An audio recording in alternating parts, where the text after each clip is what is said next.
C'est l'heure de la revue de la presse et des médias israéliens ce matin sur Studio Kalita, relayé sur les ondes des radios juives de Paris.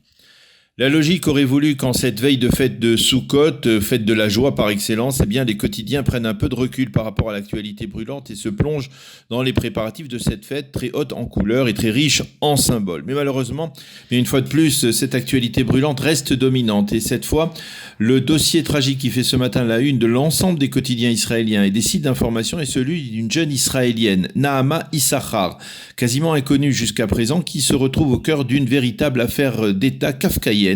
Jugez plus tôt. En avril dernier, Nahama Issachar, une jeune américano-israélienne de 26 ans, revient d'Inde en Israël en faisant escale à Moscou. Durant cette escale, elle passe devant la douane et les chiens de la douane russe reniflent dans son sac de manière suspecte. Les agents de la douane y découvrent 9,5 grammes de hashish et arrêtent la jeune fille qui est internée dans la prison de l'aéroport. Nahama jure qu'elle ne savait pas qu'elle possédait ces 9 grammes de hashish, mais les Russes se montrent particulièrement intransigeants et la déplacent dans une prison à l'intérieur du territoire russe, et ce en violation du droit international. Le procès de Nahama a eu lieu vendredi et à la stupéfaction générale, la jeune fille a été condamnée à 7 années et demie de prison alors que la peine pour son infraction n'est que de quelques mois de détention. Pourquoi une sanction aussi grave, aussi stupéfiante ? Les journaux de ce matin expliquent en détail que la veille du verdict, la presse et les médias russes ont commencé à relater l'histoire d'un hacker russe, Alexei Borkov, qui est détenu en Israël depuis 2015 après avoir été poursuivi également par les autorités américaines. Borkov est accusé dans l'État de Virginie d'avoir détourné informatiquement et frauduleusement 20 millions de dollars en utilisant illégalement des numéros de carte de crédit de citoyens américains.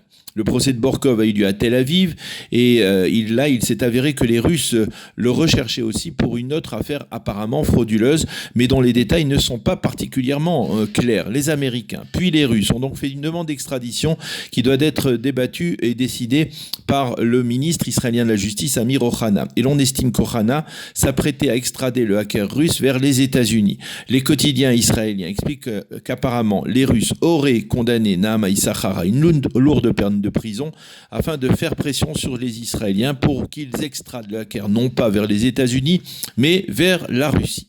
Comme l'explique Yafa Issachar, la mère de Nahama, dans le Yediot Aharonot et dans le Israël Hayom de ce matin, sa fille se retrouve au cœur d'une affaire d'État qui ne la concerne pas, et ce matin, Yafa lance en hébreu et en russe, en première page du Yediot Aharonot, mais également dans le quotidien Israël Hayom, proche de la droite, et de facto dans l'ensemble des médias israéliens ce matin, un vibrant appel adressé à Vladimir Poutine afin qu'il libère sa fille.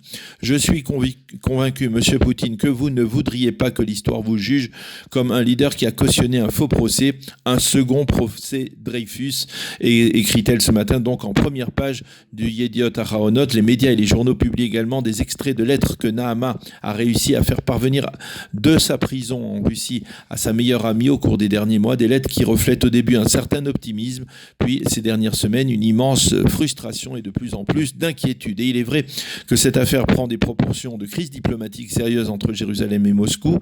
Hier soir, le Premier ministre Binyamin Netanyahou a réagi à la sentence contre Nahama. Il a appelé la mère de la jeune israélienne et lui a promis que l'État d'Israël allait tout faire pour libérer sa fille. Dans un communiqué, la présidence du Conseil a déclaré que le Premier ministre œuvrait personnellement en faveur de la libération de Nahama au cours des dernières semaines. Il s'avère que Binyamin Netanyahou a soulevé le dossier lors de sa dernière rencontre avec Vladimir Poutine à l'approche des élections israéliennes du 17 septembre. C'était à Sochi. Et que depuis, il en a reparlé au téléphone avec le président russe, ce qui laisse confirmer que l'affaire dépasse donc de loin le cas spécifique de Nahama. Le ministère des Affaires étrangères a qualifié la sentence contre Nahama de totalement disproportionnée par rapport au geste d'une jeune fille sans le moindre passé judiciaire. Le Israël Hayom annonce en une que l'ambassadeur de Russie à Tel Aviv a été convoqué au ministère des Affaires étrangères pour une conversation de clarification. Quant au ministre Zeev Elkin, qui est très proche, il faut le souligner, de Vladimir Poutine, il a tout simplement appelé les Israéliens à ne pas passer en transit à Moscou, à l'aéroport de Moscou. D'autres responsables israéliens ont affirmé, sous le couvert de l'anonymat, que les Russes se comportaient avec Nahama comme si elle était une prisonnière de sillon sous le régime soviétique. Et puis d'autres affirment également que les Russes ont simplement kidnappé, tout simplement, Nahama, comme le Hamas avait, je cite, kidnappé Gilad Shalit. Fin de citation. Ariel Kahana dans le Israël Hayom, mais d'autres observateurs également dans d'autres médias affirment que c'est l'opinion publique israélienne qui détient la clé de la libération de Nahama, car Poutine n'aime pas aller à l'encontre l'encontre d'une opinion publique et qu'il faut donc que la population israélienne lance une véritable campagne de libération de la jeune fille. Quand Thomas arrive, il essaye de brosser un portrait du hacker russe Alexei Borkov, qui est donc détenu en Israël depuis 4 ans. Voilà donc pour ce dossier incroyable dont nous aurons l'occasion certainement de reparler au cours des prochains jours. Le reste de l'actualité dans la presse israélienne de ce dimanche matin, veille de Sukkot. Le Maariv fait état dans son édition de vendredi d'un certain changement de tendance au sein du parquet israélien et dans l'entourage du conseiller juridique du gouvernement à la suite des 4 journées d'audition des avocats du Premier ministre Netanyahou dans les dossiers 1000, 2000 et 4000. Selon les informations que le quotidien aurait recueillies, il n'est plus certain que le principal chef d'accusation dans le dossier 4000, le dossier Bezek Wallace, soit celui de corruption. Et il semble même que le conseiller juridique du gouvernement, Avichai Mendelblit, et tendance à vouloir fermer sans la moindre inculpation le dossier 2000, celui des relations entre Binyamin Netanyahou et le patron du Yediot Aharonot, Nouni Moses. Si cette tendance devait se confirmer, ce serait là une victoire très nette pour Binyamin Netanyahou. Et puis ce matin, les premières pages des quotidiens israéliens nous détaillent en partie les articles, reportages et interviews que l'on pourra lire durant la fête de Sukkot dans les différents suppléments. Ainsi, le Israël Hayom interview d'un côté Amit Haddad, le plus proche avocat de Binyamin Netanyahou, justement après les auditions de la semaine dernière.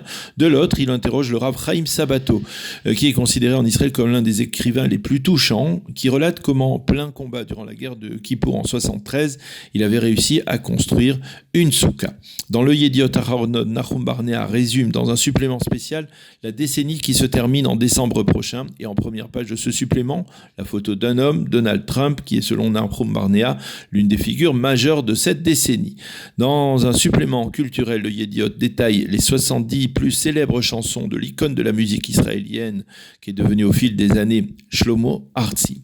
Et puis tous les quotidiens et les journaux, ainsi que les sites d'information nous montrent ce matin des photos de Sukkot qu'il reste à construire ou à peaufiner avant le début de la fête ce soir, pour la plus grande joie des plus jeunes et des autres également. Les quotidiens et leurs suppléments nous proposent une liste impressionnante d'activités à réaliser durant les fêtes de Sukkot, de Chol HaMoed, des traditionnelles célébrations dans la vieille ville de Jérusalem avec la Birkat Kohanim, la bénédiction des Kohanim, aux différents festivals du nord au sud du pays. Et les journaux adressent à leurs lecteurs des vœux de Chag Sameach. Et bien entendu, nous nous joignons bien évidemment à ces vœux Chag Sameach de Jérusalem.